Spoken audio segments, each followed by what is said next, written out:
August 2018, a quiet neighborhood in Frederick, Colorado.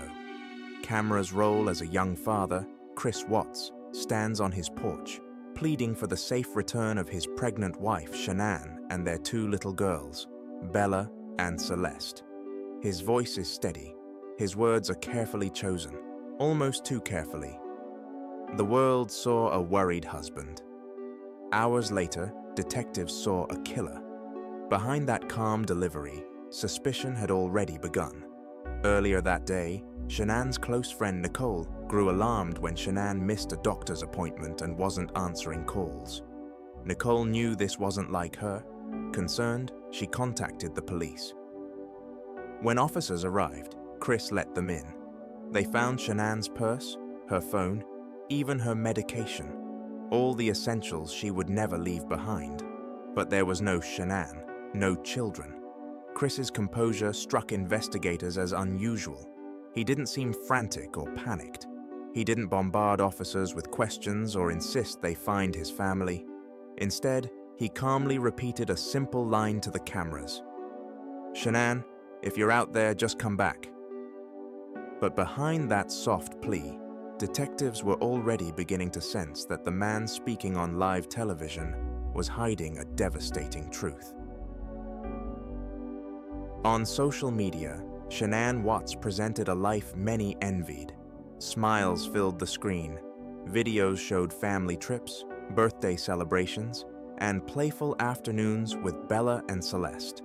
She often posted with warmth about Chris, excitement about their growing family, and joy for the baby boy she was carrying, already named Nico. To neighbors and friends, the Watts household looked like a suburban dream. A couple in love, two little girls, and another child on the way, all set against the backdrop of a new home. But what looks flawless online can conceal fractures too deep to notice. Shanann's videos were genuine expressions of love, but they also masked reality. In private conversations, Shanann shared that Chris had grown distant, emotionally absent. While friends saw a smiling husband, Shanann often felt the cold silence of disconnection. This contrast reveals something bigger. In today's world, so much of what we assume about others is filtered through curated images. Smiles on screen don't always mean stability behind closed doors. Shanann knew something was wrong, and when she returned home from her final business trip, she stepped into a silence heavier than she could have imagined. Chris's distance wasn't random. He had started an affair with a co-worker, Nicole Kessinger. To Shanann, the sudden coldness was confusing and painful. She messaged friends that Chris seemed uninterested and withdrawn, even as she carried their unborn son. The couple was also weighed down by money struggles. They had filed for bankruptcy years earlier, and disputes with family members created further strain. On the surface, Chris still played the role of devoted father and husband, but beneath it, he was drifting into a double life, one where he dreamed of starting over, free from obligations he no longer wanted. Experts later pointed to this as a classic pattern: coercive control, sudden withdrawal, and emotional detachment. These are red flags often missed until tragedy strikes. On August 13, 2018, Shanann came home at 2 a.m. from a business trip. Exhausted, she slipped back into her house, likely eager to see her children in the morning. But within hours, she would be gone. And Chris, instead of raising alarms, would begin the performance of his life. By afternoon, police body cams would capture his unsettlingly calm demeanor, a demeanor that raised more suspicion than sympathy. Shanann walked into her home in the early morning hours. It would be the last time anyone saw her alive. By 8 a.m., she had already missed a doctor's appointment. By 10, her phone went unanswered. This was unlike her. She was reliable, attentive, and responsible, especially being pregnant. Her friend Nicole, who had dropped her off just hours earlier, immediately knew something was wrong. Nicole drove back to the house, knocked on the door, called Shanann's phone again and again, but there was no answer. Alarmed, she reached out to police for help. Within minutes, officers arrived. Their body cams began recording as Chris greeted them at the door. His demeanor seemed oddly casual, even inconvenienced. He suggested Shanann might have gone out with friends, but inside, evidence told a different story. Her purse was still there, her phone was charging, her medication sat untouched. Even her car remained in the garage. To investigators, nothing about the scene suggested Shanann had left willingly. Something felt wrong. And then, as officers canvassed the neighborhood, a neighbor revealed security footage that would shift the entire investigation. The neighbor's security camera revealed something unusual. Chris backing his truck into the garage in the early morning hours. His movements looked large and deliberate. This wasn't the behavior of a man preparing for work. It was the behavior of someone hiding something. The officer who reviewed the footage noticed Chris's odd behavior. Nervous laughter, shifting explanations, unnecessary chatter. While most spouses in his position would be distraught and frantic, Chris seemed controlled, rehearsed, and oddly focused. Nicole, Shanann's friend, pressed harder. She told officers plainly, Shanann would never just disappear. She loved her children too much. She lived for them. And yet, just hours later, Chris stood in front of television cameras, pleading for their safe return. Millions would later watch that interview and recoil at the eerie calm of a man who already knew the truth. Facing the cameras, Chris projected concern. "If you're out there, just come back." His arms were folded, his voice even, his gaze steady. To the untrained eye, he looked like a father desperate for his family's return. But to investigators, and later, to the world, he looked like a man hiding in plain sight, because by then, Shanann, Bella, and Celeste were already gone.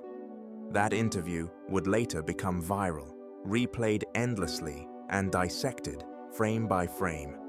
Viewers pointed to his closed-off body language, his shallow tone, his lack of urgency. It became an eerie case study in deception. But investigators didn't need to study his gestures to know something was wrong. They already had evidence and contradictions, piling up fast. Chris's story shifted with every question. Times didn't line up. His explanations grew vague, and the neighbor's footage left questions he couldn't answer. Detectives pressed him. Where had he gone that morning? Why was his truck backed into the garage? Why weren't there any signs Shanann had left on her own? The lies began to collapse under their own weight. Detectives offered Chris a way forward. Take a polygraph test. If he was truly innocent, he had nothing to fear. Chris agreed, not realizing that decision would unravel everything he had tried so carefully to stage. As Chris prepared for the test, investigators confronted him about the affair. Nicole Kessinger, his co-worker, confirmed she had been seeing him. She also said that when she discovered Shanann was pregnant, she ended the relationship.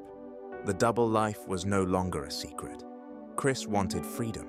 He wanted a fresh start without the weight of fatherhood or the marriage he had promised to honor. Psychologists later explained this mindset: secrecy, sudden emotional withdrawal, and fantasies of erasing obligations. They are warning signs that often escalate into violence when unchecked. The motive was becoming clearer, and the polygraph would soon prove what detectives already knew. Chris's lies were impossible to maintain. Chris sat nervously, wires attached, as the examiner began. He tried to stay calm, but the test revealed what investigators already suspected. "You failed," the examiner told him bluntly, and with those two words, the mask began to crumble. Detectives pressed harder. They knew he was lying, and now he knew they knew. The carefully built facade was gone. Yet when Chris finally opened up, his first confession wasn't the truth. It was a lie twisted into something even darker. Chris admitted Shanann was dead, but he shifted the blame to her. He claimed she had harmed the children, and he had reacted in rage. Detectives listened, but the story didn't make sense. Shanann's family and friends knew her as a devoted mother who adored her daughters. There was no history of violence, no evidence to support his claim. The officers pushed harder. Chris's explanations weakened. His defenses cracked under the weight of the evidence.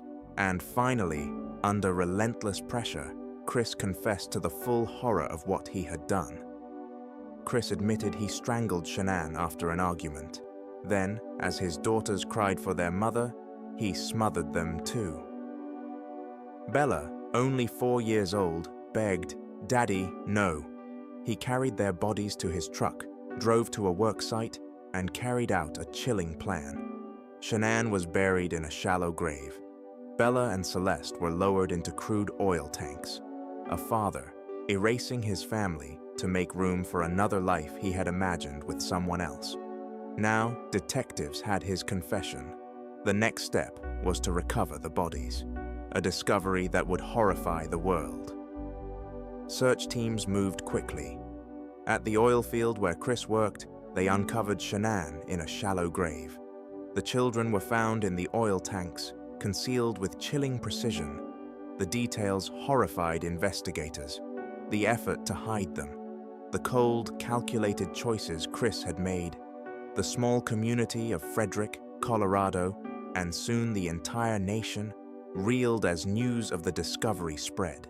And public outrage turned to fury as the horrifying truth reached every screen in America. Vigils lined the streets. Candles glowed as neighbors and strangers alike whispered prayers for Shanann, Bella, Celeste, and unborn Nico. News outlets replayed Shanann's videos, her laughter, her excitement for family life, side by side with Chris's lifeless TV plea. The case became a phenomenon. Netflix's American Murder, The Family Next Door, reignited fascination years later. Online forums dissected every detail. It became more than a crime story. It was a mirror reflecting betrayal, broken trust, and the hidden dangers of intimate violence. And as the trial unfolded, the world saw just how detached Chris Watts had become. Chris appeared in court, his expression blank, his voice flat. He was charged with multiple counts of murder. To avoid the death penalty, he agreed to a plea deal. He pled guilty to all charges. The sentence? Multiple life terms without the possibility of parole. Justice was served. But for Shanann's family, justice was not closure. And in prison, Chris's words would continue to disturb even the hardest investigators. From behind bars, Chris began to write letters and give interviews. He described details no one wanted to hear. He admitted Bella begged for her life. He admitted Shanann never fought back. Details that horrified even seasoned investigators. Detectives later said those confessions haunted them. Proof that a crime doesn't end with sentencing. It leaves scars on families, on communities, and on those sworn to seek justice. And with every word, Chris deepened the darkness cast over his family's memory. Psychologists call Chris Watts a study in narcissism, hidden rage, and coercive control. A man who erased his family for the illusion of freedom. The lesson is stark. Withdrawal, secrecy, sudden detachment. These are not always harmless. Vigilance, instincts, and awareness save lives. This story is not about Chris Watts. It is about Shanann, Bella, Celeste, and unborn Nico. Their lives mattered. Their voices deserve remembrance.